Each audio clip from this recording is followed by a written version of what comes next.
Good morning, student. This is 8th class. I am Joginder Kumar. Here we will discuss the chapter number 14, The Rise of Indian Nationalism. Let we have to start our video. This is the first video of this chapter. Nationalism. Nationalism is a patriotic feeling of love and loyalty for one's own country. It is a spirit born out of a shared common history, culture, territory, economic and political goals. Clear? As you can see in the picture, the feeling of oneness, unity among the people of nation, patriotic feeling, and the principle and the policy of national independence.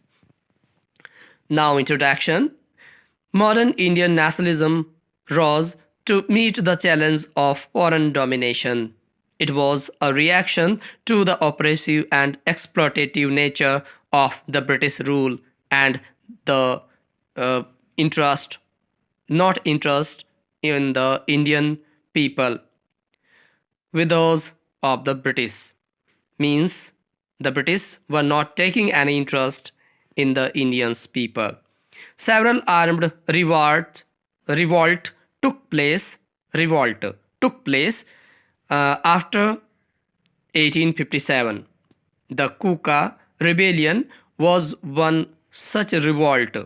It was a rebellion of means Sikhism, under the leadership of Guru Ram Singh. It was a protest against the deliberate policy of the British to create a rift between the Hindu and the Muslim. Rift means एक खाई बनी हुई थी हिंदू और मुस्लिम के बीच में, इसको पाटने का काम इंडियन नेशनलिज्म ने किया है. In Bihar and Bengal, the Indigo revolt against the British. Similarly, the Santhal Uprising, means Santhal were doing rebellion in Bihar, was also suppressed by the British. Such numerous uprisings during this period were expression of the widespread contempt against the British rule. That is why it was needed all India level movement organized under the leadership of nationalist-minded Indians to unite, mobilize the Indian people. What were the causes of nationalism in India? These were the political unity. It was automatically spread through a single power by British at rule, and it introduced the uniform system of law and the government. Second was the development of communication and transport, introduction of the railway, telegraph, postal services, and the construction of roads and canals facilitated the communication among the people, and these all brought India nearer to each other. English language and Western education. When the Indian know about the English language, their mind opened for the world. They receive the ideas of different communities and European also. The role of Indian press. Indian press played an important role in the making of Indian nationalism through plays, poems, writings, and also Bharat Mata's pictures. The various social religious movements of 19th century, like the Brahmo Samaj, Arya Samaj, Theosophical Society, Ram Krishna Mission, etc., generated a feeling of regard for the pride of motherland. The economic exploitation by the British unite the people of India.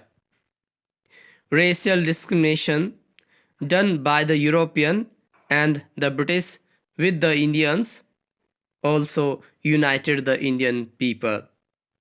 The administration of Lord Lytton, this also united the Indian people. The Ilbert Bill controversy, which was presented in Indian Central Legislature during the Viceroyalty of Ripon, this also filled the national feeling among the Indians. Now we will see some early political organizations. The feeling of nationalism found expression in the political organizations that came into existence after the revolt of 1857.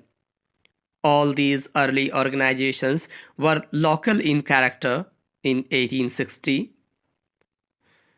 Dadabhai Nauroji founded the East India Association in London to propagate the Indian problems in Britain. Surendranath Banerjee, former civil servant, started the Indian Association in Bengal in 1879. These were the Indian National Congress leaders who fought for the nationalism of India, for the freedom of India. Dadabhai Nauroji and the Firoz Shah Mehta's pictures you can see here. The Indian National Congress. The Indian National Congress, also known as the Congress, abbreviated INC, means Indian National Congress, is a major political party in India. It is the largest and the oldest democratic political party in the world. It is founded in 1885 by Alan Octavian Hume, Dadabhai Nauroji, Deen Shah Wacha, Vyomesh Chandra Banerjee, Surendranath Banerjee, Manmohan Ghosh, Govind Mahadev Govind Ranade, and William Wedderburn, etc. These were the top leaders in the Congress when it was founded. In pre-independence era period, the Congress was divided into the two groups. One was moderate, the second was activist. Moderates, more educated and wanted to win the people's faith to lead the nation without bloodshed. You can see the picture of A.O. Hume. He was a retired British official, helped in the formation of Indian National Congress. You can see some pictures of or the portrait of some Indian National Congress leaders and the freedom fighters also. Badruddin Ji Tayyab Ji, Vyomesh Chandra Banerjee, Surendranath Banerjee. The Indian National Congress, in the Indian National Congress, activists, who were the activists? Activists wanted to follow a revolutionary path and make it militant organizations.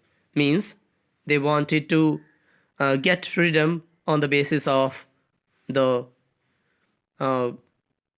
equipment. Clear? Means on the basis of tools. Yes, next. By 1907, the party was split into two halves.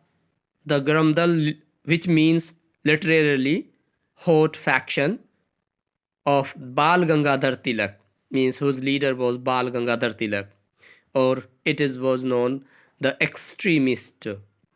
Second was the Naramdal, literally soft faction of Gopal Krishna Gokhale.